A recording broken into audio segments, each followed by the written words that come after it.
Alright, ladies and gentlemen, we're back here on Inside iSports, and I am joined now by the VWE. Don't forget, I also have a lot of SFL talk to go on about as soon as this interview is over with JVAP and Angelus Ormega, so you're going to want to stay tuned for that. But right now, I am joined now with Loody Graves, Wildfire, Morgwain, and Bryce Ketterley. How you guys doing today? Very good. Thank you for having us. Very good. Hashtag tremendous. Awesome, man. Thanks for having us. Yeah, absolutely. This is actually what I've been wanting for actually a couple weeks now, to get some kind of wrestling involved here in ISE.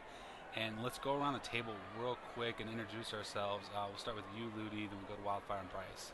All right. Well, Loody Graves here. I'm the Executive Vice President of the VWE. It's I have some heavy duties. I do pretty much everything: wrestling, commentating, helping with booking the shows, maintaining the website, helping out with the tapings and everything else, basically. So sometimes there has to be an idea, a vision that people follow and share, and then, well, you got it made. And since then, we're growing, and, well, here we are, since 2009. So yeah, that's basically how it started. Short story. So yeah. We ended up amalgamating in it. A little idea. Yeah, kind of amalgamated in not only those beginning smaller promotions to kind of make one solid promotion, but then as we got going, we've, obviously added a lot of talent. We've added in other promotions that, rather than falter, they decided to join up with VWE. We have an associate company besides us called Hawks, which is an all-female promotion. That is kind of our sister company and a training ground for some of our female talent. And recently the big changeovers that we've had is that now we have, in fact, our entire own sim that we joined up with MMTV since they're our production people. So we have our own sim, and the VWA has a massive and custom-built arena that takes up about a quarter of the sim. We have Hawks on the sim with us. We have some MMT8B area there, and now we're pretty much in charge of our own destinies, which is kind of terrifying and fun at the same time. How many fans do you guys normally get to this big old arena? For free preview events, we cap out the sim with what we have to use. When you wrestle, you use a HUD-based system that animates you and your opponent. So because of that, there's a minimal amount of pretty much necessary leg. So keeping that in mind, we have about 75 people on the sim as is our cap, and we cap out when we do our what we call free previews, since you don't pay to watch our shows, obviously. Those happen usually once every month and a half to 2 months. On our regular Wednesday and Friday shows, we usually have anywhere in between 40 to 60, 65 people on the sim, depending on what else is going on. So. Wow. And then we have a live stream that runs, and we have about 100 people on the stream on a regular basis as well. Wow. So yeah, now you mentioned HUDs and scripts and everything. That's what my next question was. How does the actual wrestling portion of it truly work? I mean, is it something where it's predetermined who's going to win, kind of like a real life situation, or is it really, if you out wrestle this guy, you're going to win? Well, it's basically like in real life wrestling. It's predetermined. It's a show. It's athletic theater what we do. So we are telling stories. So we have an outline of a storyline. So that's what you basically create the storylines about. How the wrestling works. You have a HUD basically, which is for free, totally free. You get the HUD, and you basically use gestures to animate you and your opponent. And that's basically the whole magic. You don't need post balls. You are totally free to move around the whole entire arena. You can wrestle on the whole entire sim freely. No boundaries actually.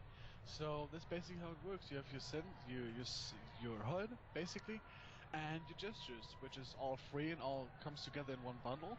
And there you go. Just HUD and all that good. We have the cell HUD. We have many different personal HUDs that just made by other people, but basically we focus on the VWES system, which is our own developed system.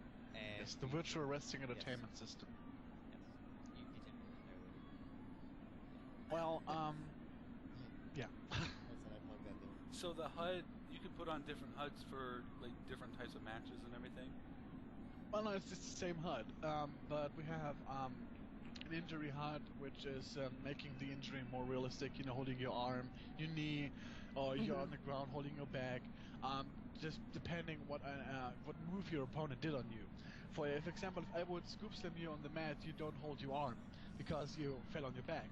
So to make it more realistic and more believable, basically you have two HUDs open the whole entire time, which is the VWES, which is the core system, which makes the wrestling possible, and then you have the anatomy HUD, which is basically, like I said, to make the injury more believable. And these two make the whole entire wrestling, possible. Yep. So you can sell not only the moves that are done to you, you can show injury, but as you go through the match, you can show fatigue as well. And the main HUD animates you and your opponent to go through the moves, and then you're responsible for moving yourself around the ring and making sure you're positioned for the animations and all that kind of stuff. And we actually go through all of that in our training program, teach you exactly how the HUDs work, how they correspond to one another, and how to do all of that. Wow, so this seems actually pretty well thought out as far as how the HUDs are going to work, and that's actually kind of nice to see.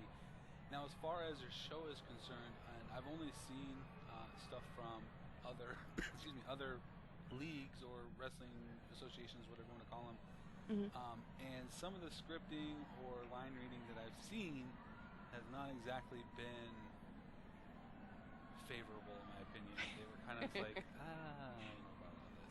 Do you guys script it? Do you have writers? Do they write their own stuff? Do they say their own things? I mean, how does that all work? It depends. We go a combination of ways. Actually, we have a storyboard team in VWE that we meet with, and when we have specific, feuds or storylines that we're targeting for, whether it's belt changes coming up or big events coming up or whatever, we'll actually sit the people involved with that down with our story people and say, listen, this is the direction that we want to go. And we want you to hit these key points, so to make sure that they go along the story route that we're envisioning to make the bigger events come together cohesively. But we don't necessarily put words in everybody's mouths. They're allowed to write their own promos, because we want them to sound like their own character. We don't want everybody to sound kind of homogenated. Yeah. And so we let them come up with their own promo so that it fits their personality, and if they have any issues like coming up with something, or if they feel they need help, or a lot of the times if we get an ear of the promo in advance and it needs something changing, we'll sit down with them and help them tweak it, but we don't script everyone individually. Our production value is pretty high at the VWE,